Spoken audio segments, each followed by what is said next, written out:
اگر آپ لوگ میرے چینل پر نئے ہیں تو اس کو سبسکرائب کریں اور بیل کے آئیکن کو بھی پریس کریں ہر آنے والی نئی ایپیسوڈ کے نوٹیفیکیشن کے لیے۔ ڈرامہ سیریل ارطغرل کی ایپیسوڈ 20 میں آپ لوگ دیکھیں گے ہائمہ خاتون اور گلدارو بات کر رہے ہوتے ہیں کہ سردار خشنود کو کیا جواب دینا ہے۔ جب شور سنائی دے گا سپاہی آ کر انہیں بتائے گا کہ ہمارے پرچم کی بے حرمتی ہو رہی ہے، وہ لوگ جلدی سے باہر آئیں گے۔ تیمور جھنڈا پھینکنے ہی والا ہوگا کہ ارطغرل آ کر اسے پکڑ لے گا۔ تیمور بولے گا کہ تیمور سے بولے گا کہ یہ کپڑے کا ٹکڑا ہی نہیں جس کو تم پھینک رہے ہو، تم ہمارے آباء و اجداد کے ورثے کی بے عزتی کر رہے ہو۔ تیمور اسے بولے گا کہ تم کس منہ سے بات کر رہے ہو، تمہارے خود کے سپاہی غدار ہیں اور نیام کے کتے ہیں، تم بھی یہ بات یاد رکھو۔ ان دونوں کی باتیں سب لوگ سن رہے ہوتے ہیں۔ وہاں سردار خشنود اور عالیہ خاتون بھی آ جائیں گے۔ ارطغرل بولے گا تم کیا بات ثابت کرنا چاہتے ہو، ایک سردار بننا چاہتے ہو، تم اپنی نااہلی کی سزا سب کو دینا چاہتے ہو۔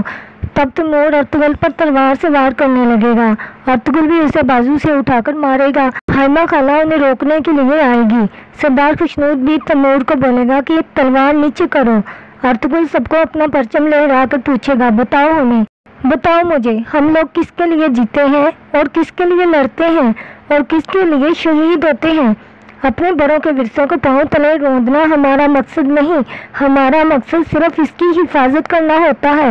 ارطغرل اپنا پرچم گلداروں کو پکڑائے گا اور ان سے بولے گا ورثے کو نظر انداز مت ہونے دیں۔ ارطغرل کے جانے کے بعد ہائمہ خاتون غصے سے سردار خشنود کی طرف دیکھے گی، سب لوگ وہاں سے چلے جائیں گے۔ تیمور بھی جانے لگے گا جب گلدارو اس کو بولے گا شرم کرو۔ گلدارو اپنی ماں سے بولے گا ہم نے تیمور پر بھروسہ کر کے اپنی سپاہیوں کی قیادت اس کو سونپی۔ ہائمہ خاتون بولے گی ہاں مگر اس بار اس نے حد ہی پار کر دی اور ارطغرل نے بالکل ٹھیک کیا، اور اسی کے قابل تھا، تیمور اسی لائق تھا۔ ارطغرل نے ہم سب کی اور تمہارے بابا کی عزت بچائی۔ گلدارو بولے گا آپ نے ٹھیک کہا، تیمور نے حد تو پار کی ہے، سب کچھ ارطغرل کے سپاہیوں کی وجہ سے ہوا ہے۔ اگر ہم نے روز کی لڑائی ختم نہ کی تو منگولوں سے پہلے ہی ہمارا خاتمہ ہو جائے گا۔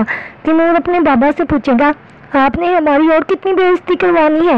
اس کا بابا بولے گا کہ معاملے کو سکون اور ہوشیاری سے حل کیا جا سکتا تھا، اس طرح تلوار نکالنے کی کیا ضرورت تھی۔ تیمور اپنے باپ سے بولے گا آپ کو ارطغرل کی فکر ہے، ہماری تو کوئی فکر ہی نہیں ہے۔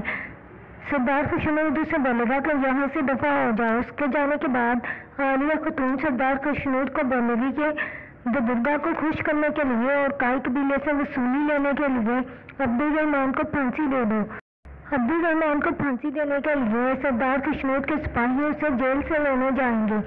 ارطغرل دلی ضمیر کے پاس ہوگا، دلی ضمیر ارطغرل کے لیے لوہے کا ہاتھ بنا دے گا، کی وجہ سے ارطغرل تلوار پکڑ سکے گا۔ یہ ارطغرل کو آ کر بتائے گا کہ وہ عبدالرحمن کو لے گئے ہیں۔ ارطغرل جب وہاں واپس آتا ہے تو نورگل صفدر کی گردن پر تلوار رکھ کے کھڑا ہوتا ہے۔ ارطغرل اسے منع کرے گا اور بولے گا کہ ہم قبیلے کا حکم مانیں گے۔ دوسری طرف کچھ آبش تیمور کو بتائے گا کہ ارطغرل قبیلے کے باہر کسی سے ملتا ہے، میں بہت جلد آپ کو بتاؤں گا کس سے۔ عالیہ خاتون تیمور کے پاس آئے گی اور آ کر اسے خوشخبری سنائیں گی کہ تمہارے باپ نے عبدالرحمن کو پھانسی دینے کا حکم دے دیا ہے، اب تم جا کر کائی قبیلے کے غدار سپاہیوں کو بتا دو۔ عبدالرحمن کو پھانسی والی بات سن کر ہائمہ خاتون سردار خشنود سے ناراض ہوگی کہ آپ کون ہوتے ہو، عبدالرحمن کو پھانسی دینے کے لیے آپ اکیلے فیصلہ کرنے والے کون ہوتے ہیں، یہ فیصلہ میں نے کرنا تھا۔ سردار خشنود اسے بولے گا کہ تم یہ حق کھو چکی ہو۔ ہائمہ خاتون گلداروں کو بولے گی کہ تمہارے باپ نے مجھے جو ذمہ داری دی تھی عبدالرحمن کی، لگتا ہے کہ وہ میں پوری نہیں کر سکوں گی، لگتا ہے میں وہ پوری نہیں کر پاؤں گی، جاؤ ارطغرل کو لے کر آؤ۔ ارطغرل سردار خشنود کے پاس جائے گا اور جا کر اسے بولے گا کہ آپ اتنا ظلم نہیں کر سکتے، ایک بے گناہ سپاہی کو پھانسی نہیں دے سکتے، عبدالرحمن کو پھانسی ضرور ہوگی۔ ارطغرل اپنی ماں کے پاس آئے گا تو ہائمہ خاتون اسے بولے گی کہ ہم یہ پھانسی نہیں ہونے دیں گے۔ دوسری طرف عبدالرحمن کو پھانسی دینے لگیں گے۔ نورگل بولے گا ایسے اتحاد پر لعنت ہو۔ خشنود تیمور کو حکم دے گا پھانسی دینے کا۔ تیمور پھانسی دینے ہی والا ہوتا ہے کہ وہاں گلدارو آ جائے گا اور بولے گا مامو جان رکے، ہم آپ کو اپنے ہتھیار دینے کے لیے تیار ہیں۔ خشنود اس کے بعد مان لے گا اور پھانسی روک دے گا۔